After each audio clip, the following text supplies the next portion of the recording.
আচ্ছা আমি একটু বলে নিই, তারপর আপনি বলেন। বিষয়টা হচ্ছে আপনি প্রথমে বলেছেন ডিপি ওয়ার্ল্ডকে দিতে যাচ্ছি, এরকম শব্দটা, এটা আমরা চাইবো যে এরকম ভাবে না। বলছি ডিপি ওয়ার্ল্ডের প্রস্তাবনা আছে, আর আমরা সেই প্রস্তাবনাগুলিকে আমাদের স্বার্থ অক্ষুণ্ণ রেখে বিবেচনা করছি মাত্র। আমি যদি শব্দ ব্যবহার করতে সঠিক হয়ে থাকি, আপনি যেটা বলছেন যে এখানে নতুন করে আর ডিপি ওয়ার্ল্ডের বিনিয়োগ করার কোনো সুযোগ নেই, আমরা ইতিমধ্যে বিনিয়োগ করছি এবং এই প্রকল্পের সুফল পাচ্ছি, এবং যা আমরা পাচ্ছি ডেফিনেটলি সেটা যথেষ্ট বলে আপনি মনে করেন। আমরা ওগুলিও বিবেচনায় রেখেছি, আপনারা যেগুলি বলছেন সেগুলো আমরা বিবেচনায় রেখেছি। আমরাও জানি যে আর কত টাকা এখানে ডিপি ওয়ার্ল্ডকে নতুন করে বিনিয়োগ করতে হতে পারে, এবং কত টাকা বিনিয়োগ করে সে কতটা সুবিধা নেবে বা কতটা সুবিধা আমরা তাকে দিব কিনা সেইগুলো বিবেচনায় রয়েছে। আপনার প্রশ্নটা আমাদের বিবেচনায় রয়েছে, এইগুলি বিবেচনা করেই সরকার সিদ্ধান্ত নিবে। কি সিদ্ধান্ত নেবে, সিদ্ধান্ত নেওয়ার সময় জানাবো। না না, আমরা দ্রুত সিদ্ধান্তে যাওয়ার জন্যই কাজ করছি। আপনি যে জায়গাগুলি বললেন যে এই জায়গাগুলি বিবেচনায় নিতে হবে, ওই জায়গাগুলি সরকার সর্বাধিক গুরুত্ব দিয়ে বিবেচনায় নিচ্ছে বিধায় বার্গেনিংটা চলছে। আর আপনি আরেকটা কথা বললেন যেটা যে মুক্ত টেন্ডার একটা প্রক্রিয়া, G2G একটা প্রক্রিয়া, PPP একটা প্রক্রিয়া, সবগুলি কিন্তু প্রতিষ্ঠিত প্রক্রিয়া। তো এই প্রতিষ্ঠিত প্রক্রিয়ার মধ্যে কোনো একটা প্রপোজাল যখন যে প্রক্রিয়ায় আসে, প্রথমে সেই প্রক্রিয়ার সাথেই বার্গেনিংটা করতে হয়। সেই প্রক্রিয়া যদি আমাদের স্বার্থ রক্ষা না করে, ডেফিনেটলি আমরা উন্মুক্ত টেন্ডার প্রক্রিয়াও যেতে পারি। যেহেতু প্রক্রিয়াটার প্রস্তাবনা ওই রকম, নিশ্চয়ই সেটা নিয়ে আমরা কথা বলছি, আর এটার সিদ্ধান্ত অবশ্যই হবে দ্রুততম সময়ের মধ্যে। আবারও বলছি, সবাই বলে যে দেশের স্বার্থ বার্গেনিং হচ্ছে, এটা অন্যান্য সরকার বলেছে, আপনি বলছেন, আর আমরা বলছি দেশের স্বার্থ রক্ষা করে হতে চলেছে। সেটি না যদি হয়, নিশ্চয়ই আমরা তার জন্য জবাবদিহি করতে বাধ্য আছি, কারণ আমরা ম্যান্ডেট প্রাপ্ত সরকার, জনরায়ের ভিত্তিতে আছি। জনগণের স্বার্থ রক্ষা এবং জনগণের কাছে জবাবদিহি করা আমাদের রাজনৈতিক অঙ্গীকার।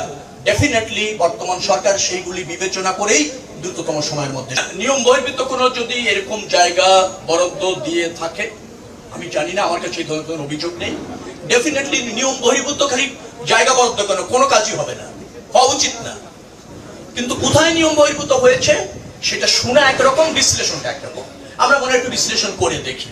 আরেকটা কথা বলা দরকার, যে ধরেন এই যে লালদিয়া একটা পোর্ট, কন্টেইনার টার্মিনাল, তারপর ধরেন বে টার্মিনাল, তিনটা পার্ট হয়েছে, পতেঙ্গা টার্মিনাল ফাংশন করছে, ওরা করছে। তো এই যে জায়গাগুলি আমরা যাচ্ছি, নিশ্চয়ই তো সেটা আমাদের ক্যাপাসিটি বাড়াচ্ছে, আর সেই ক্যাপাসিটি বাড়ানোর প্রয়োজন রয়েছে। 40% মতো কন্টেইনার আমি যেটা জানলাম এখান থেকে খালি চলে যাচ্ছে দেশের বাইরে। তার মানে আমার কি এক্সপোর্ট আরো বাড়ানোর সুযোগ আছে। হলে কি হতো, এই সুফলটা আমি সম্পূর্ণভাবে রাষ্ট্র পেত। আবার এটাও আপনি জানেন যে আমাদের প্রায় 92% আমদানি রপ্তানি অর্থনীতির এই পোর্ট কেন্দ্রিক হয়। যেহেতু এই পোর্টটা খুবই সম্ভাবনাময়, আমি বলবো না, দৃশ্যমান অর্জন এই পোর্টের মাধ্যমে অর্থনীতিতে প্রতিষ্ঠিত করার এটা প্রমাণিত, যার ফলে এটা আমরা সর্বাধিক ব্যবহার চাই। মনে রাখা দরকার, সর্বাধিক ব্যবহার যখন আপনি চাইবেন, প্রাথমিকভাবে মনে হতে পারে কোনো কিছু আপনি স্যাক্রিফাইস করছেন, কিন্তু আপনি যখন ধৈর্য রাখবেন, ওটা যখন পরিপূর্ণভাবে বাস্তবায়ন হবে, দেখবেন যে অনেক বেশি সুফল আমরা পেতে চলেছি। যে কন্টেইনার টার্মিনালগুলি ইতিমধ্যে উদ্যোগ নেওয়া হয়েছে অথবা ধরুন প্রস্তাবনাগুলি আছে, সেইগুলিও আমরা দেশের স্বার্থ রক্ষা করে এবং আমাদের অর্থনীতিকে প্রাধান্য দিয়ে বিবেচনা করছি। আমার বিশ্বাস এই নির্বাচিত সরকারের কাছ থেকে আপনারা সেই জবাবদিহিমূলক ডিট এবং সেই জবাবদিহিমূলক হচ্ছে আপনার একটা প্রকল্প আপনারা নিশ্চিতভাবে দেখবেন। কারা করে আমি বলি, আমার সমস্যা হচ্ছে খুব স্ট্রেট ফরওয়ার্ড কথা বলার সমস্যা আছে। ছাত্র দলের পরিচিত রাজনৈতিক মুখ চিটাগাঙে আমি কাউকে চিনি না, পাশে থেকে বলছি চিনি না। ছাত্র দলের কোন নেতা যদি আশেপাশে থেকে থাকেন, তিনি তার দায়িত্বে আছেন। ছাত্র দল, যুব দল, বিএনপির মেম্বার অফ পার্লামেন্টের পর্যন্ত আমার চেনা আছে। এখানকার স্থানীয় রাজনীতি থেকে প্রভাবশালী কে ত্যাগী, এত ডিটেলস আমি জানি না। আমি কোন ছাত্র দল, যুব দল, স্বেচ্ছাসেবক দলের এই এলাকায় রাজনৈতিক সুবিধা পাবে এই বিবেচনায় আমার কাছে থাকার কোনো সুযোগ নেই। আপনি জানলে আরো অবাক হবেন, আমি শুধুমাত্র অর্থমন্ত্রীর সাথে কথা বলে আসছি যে আপনার সেই ঐতিহ্যবাহী চিটাগাং, যা জাতীয় রাজনীতিতে গুরুত্ব রাখে, যা বাণিজ্যিক রাজধানী হিসেবে প্রতিষ্ঠিত, সেখানে আমার দপ্তরের প্রয়োজনে যাচ্ছি। এই একজন ব্যক্তির সাথে আমি কথা বলে এখানে এসেছি। আমি রাজনৈতিক সফরে আসিনি, আমি আমার দপ্তরের কিছু বড় প্রকল্পের করণীয় নির্ধারণ করতে সশরীরে ভিজিটে আসছি মাত্র। এর সাথে অন্য কোনো রাজনৈতিক সম্পর্ক নেই। এই ধরনের কর্মকাণ্ড যদি হয়ে থাকে বিগত দিনে, শুধু চট্টগ্রাম পোর্ট না, বাংলাদেশে যেভাবে জনগণের অর্থের অপচয় হয়েছে, প্রকল্পের নামে অপব্যবহার হয়েছে, দুর্নীতি হয়েছে, প্রত্যেকটাই সরকার খতিয়ে দেখছে।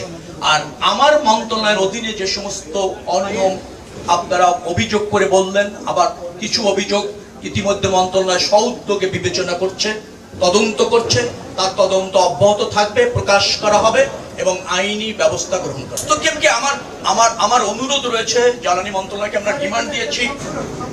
অনেক জায়গায় তো তেল উদ্ধার হয়েছে, আমাদের আইনেও কিছু সমস্যা আছে। দেখবেন আমরা কোনো জায়গায় কয়েক লাখ লিটার তেল পেয়েছি, কিন্তু তাকে ফাইন করতে হয়েছে 50,000 টাকা, কারণ আমাদের ওই আইনে খুব বেশি ফাইন করার অ্যাকশন নেওয়ার সুযোগ নেই। আমরা আইন পরিবর্তন করতে চেয়েছি।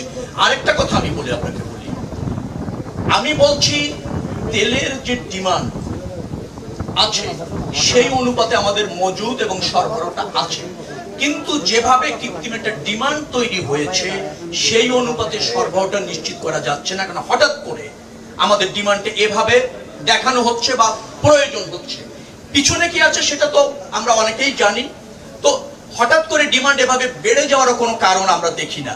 তবে তেল সংক্রান্ত ব্যাপারে, জ্বালানি সংক্রান্ত ব্যাপারে আমার কোনো মন্তব্য করার সুযোগ নেই। নিশ্চয়ই জ্বালানি মন্ত্রী, প্রতিমন্ত্রী তারা নিয়মিতভাবে আপনাদের বলছেন। আপনার ওই জায়গাটা আমি শেষ করে দিচ্ছি একটা বাক্য দিয়ে।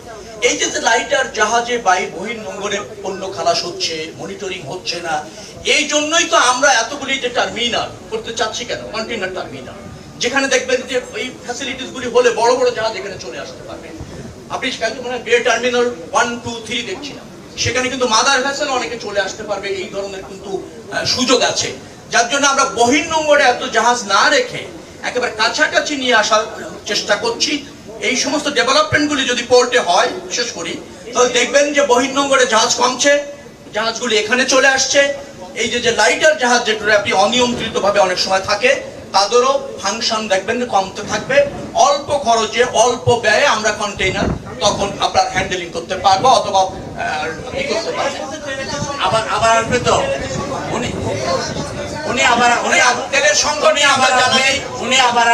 জ্বালানি উপদেষ্টাকে বলেছি, জ্বালানি মন্ত্রীরা জ্ঞাত আছে, আমাদের যে সমস্ত জায়গায় তেলের প্রয়োজন আমরা জ্ঞাত করেছি, এবং আমরা সেখান থেকে দাপ্তরিক ভাবে বা মন্ত্রণালয় কেন্দ্রিক যে ডিমান্ড আছে সেটা পাচ্ছি।